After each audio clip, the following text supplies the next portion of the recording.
We're so excited that you had another great week at school. Tonight I got to read to you Too Many Tamales. It's written by Gary Soto and Ed Martinez, and it is a traditional story about Christmas time and tamales, which many of us know a lot about.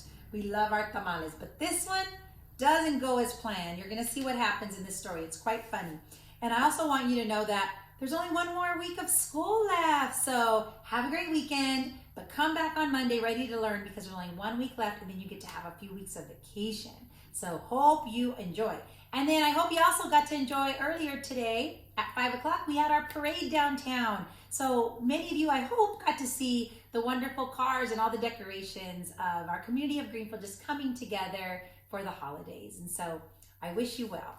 Hola, comunidad de Greenfield. Soy Superintendent Galvan aquí con ustedes del Distrito Escolar de Greenfield leyendo más historias y esta noche voy a leer muchos tamales y esta es una historia tradicional de México, nosotros de latinos familias que comemos muchos tamales. Es escrito por Gary Soto y ilustrado por Ed Martinez, pero en esta historia algo pasa que no se cae muy bien con la niña, pero van a aprender y van a reír un poco aquí conmigo.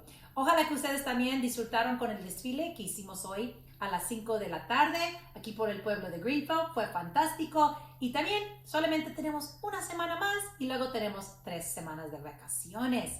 Ojalá que ustedes regresan este lunes listo para aprender y una semana más y luego las vacaciones. Gracias por estar aquí, por escuchar la historia de nosotros, de las escuelas y aquí vamos con Too Many Tamales.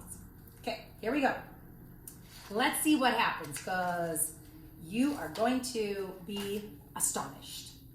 Snow divided the streets, and now that it was dusk, Christmas trees glittered in all the windows. Maria moved her nose off the glass and came back to the counter. She was acting grown-up now, helping her mother make tamales. Their hands were sticky with masa. That's very good, her mother said. Maria happily kneaded the masa. She felt grown up, wearing her mother's apron. Her mom had even let her wear lipstick and perfume as she was preparing the tamales. Maria's mother had placed her diamond ring on the kitchen counter. Maria loved that ring, and she loved how it sparkled and glistened in the Christmas tree lights. When her mother left the kitchen to answer the phone, Maria put it on. So she put it on.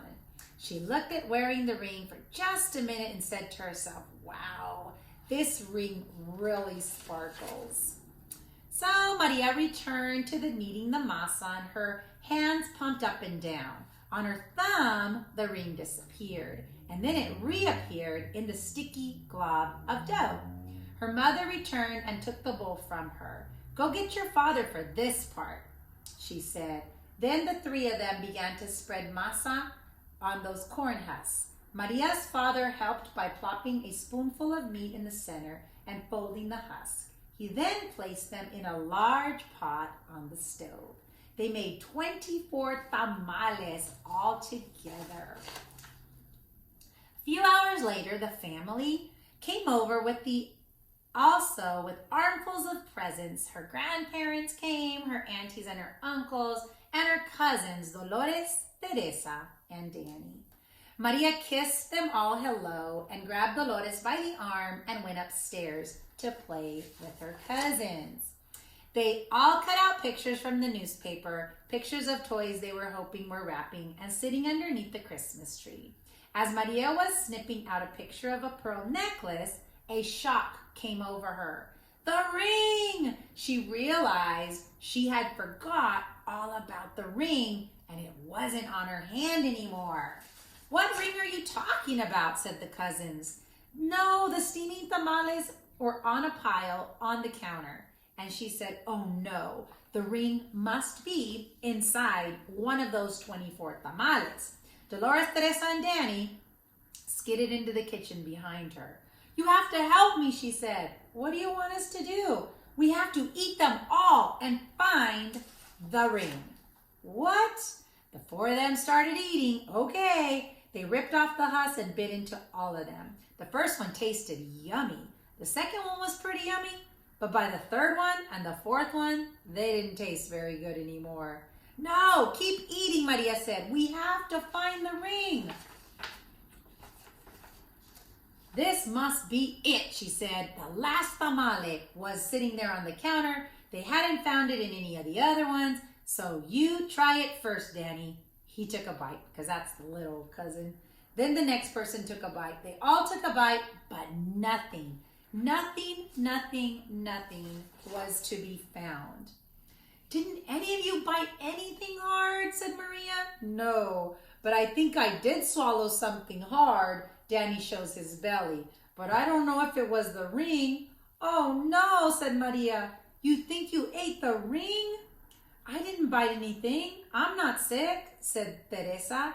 Well, I think he might have done it. The ring was now in her cousin's throat, or worse, in his belly. How in the world could this happen? What was she going to tell her mother? She could feel tears pressing down her cheeks as she walked into the living room to talk to her mom. They chattered loudly with the tios and the tias until Maria said, Mother, I have something to say. What's the matter, dear? Her mother said. I did something wrong. What? Well, when I was in the kitchen, oh, the ring! Maria nearly screamed. Yes, I know, mija. You were playing with it, weren't you? I was.